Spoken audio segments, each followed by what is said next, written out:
Now that we've talked about the President of India, who he is, what position he has in the country, how he's elected, and what all qualifications are needed, let us talk about how he performs his duties when he is the President. What is his tenure? So, the President holds office for a term of 5 years and is eligible for re-election. The Constitution of India says that there is no restriction on the number of times a president can be re-elected. Do you know that our first president, Dr. Rajendra Prasad, is the only president of India who has been re-elected for one more time. So Dr. Rajendra Prasad is the only president who has served 2 terms. And he set a convention, that is an unwritten rule, that the president can only re-elect himself one more time. That is, he can have 2 terms only. Before the president goes on to take his responsibilities, he has to make an oath or a promise. He has to take an oath of office. In this oath of office, the president has to promise to respect and follow the Constitution of India, to carry out his duties responsibly, and to serve the people of the country. This oath of office is administered or is taken in the presence of the Chief Justice of India. Now let us see a video of the oath of office of the 14th President of India, Ramnath Kovind, being administered by the then Chief Justice, Jagdish Singh Kheher. मैं ईश्वर की शपथ लेता हूं कि रामनाथ कोविंद ईश्वर की शपथ लेता हूं कि मैं श्रद्धापूर्वक भारत के राष्ट्रपति के पद का कार्यपालन करूंगा भारत के राष्ट्रपति के पद का कार्यपालन करूंगा तथा अपनी पूरी योग्यता से संविधान और विधि का परिरक्षण, संरक्षण और प्रतिरक्षण करूंगा और मैं भारत की जनता की सेवा और कल्याण में निरत रहूंगा Now can you answer this? Who administers the oath of office of the president? Is it the Prime Minister, the Governor, the Vice President, or the Chief Justice of India?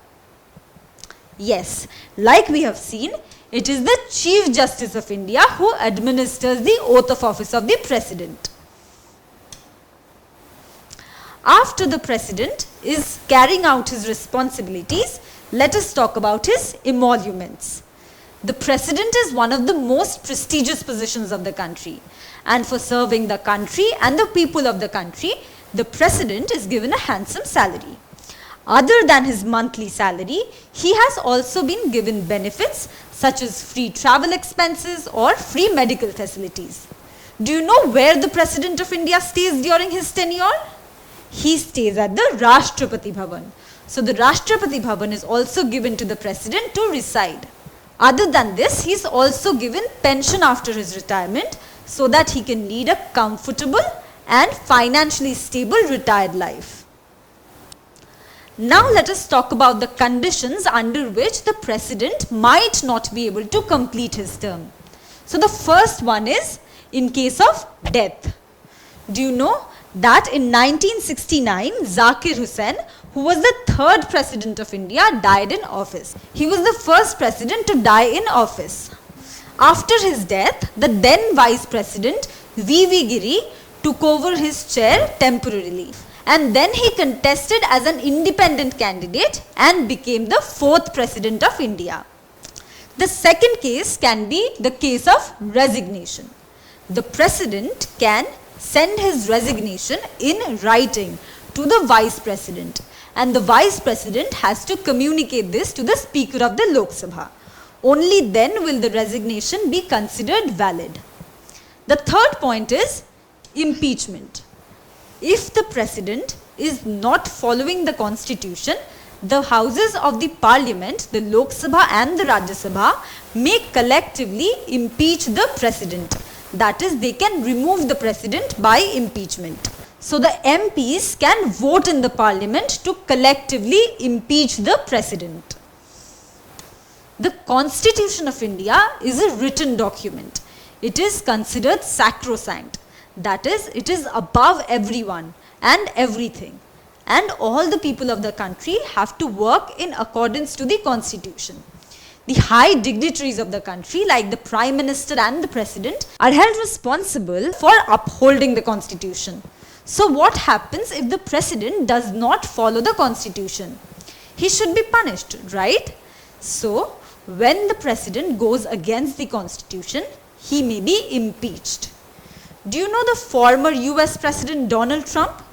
Impeachment proceedings were started against him not once but twice. In USA, 3 presidents have been formally impeached: Andrew Johnson, Bill Clinton and Donald Trump. But how many presidents in India have been impeached? You must be surprised to know that the number is 0. In India, no president so far has faced impeachment charges. Why do you think that is? Do you think that in India the presidents are so perfect that they've never gone against the Constitution? Or do you think that it is for some other reason? One of the reasons can be that it is very difficult to pass an impeachment motion. It is a very difficult procedure. Let us see the procedure. The Article 61 of the Indian Constitution talks about the process of impeachment of the President. The charges for impeachment of the President may be initiated in either house of the Parliament, that is the Lok Sabha or the Rajya Sabha. Firstly, the charges against the President are written in a notice. But since this is a very serious matter, as there is a loss of face of the representative of the country, that is the President, there is a loss of reputation of the country as a whole.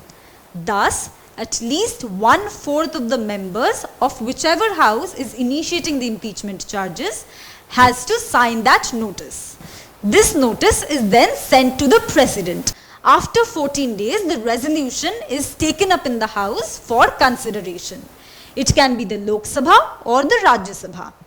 Whichever house it is, that has to pass the resolution by a 2/3 majority of its members. After that, the second house investigates the charges. That is, it can interrogate the President or ask questions. The President during this time has the right to appear there and answer questions, and he can also have a legal counsel, that is a lawyer with him. And after that, if the second house passes that resolution with 2/3 majority, then the President is considered to be impeached. So it can pass from the Lok Sabha to the Rajya Sabha or the Rajya Sabha to the Lok Sabha. This is how the President is impeached. So we learnt about what happens after the President comes into office and how he might have to leave the office, which includes death, resignation and being removed by the process of impeachment. Apart from this, we talked about the emoluments or the salaries and benefits that the President gets so that he can live a comfortable life and is rewarded for serving the country and the people of the country. Don't forget to subscribe to our channel and hit the bell icon. You can also register for free at DeltaStep.com or download the DeltaStep app to get access to all our 5,000 plus amazing videos as per your school syllabus. Master each topic with our adaptive practice technology. Get million+ questions with step-by-step solutions and unlimited mock tests. Get all your doubts resolved instantly. Learn via games and win amazing prizes like PlayStations and iPads. So at DeltaStep, learning is not just fun and easy, it is rewarding too. So register for free now.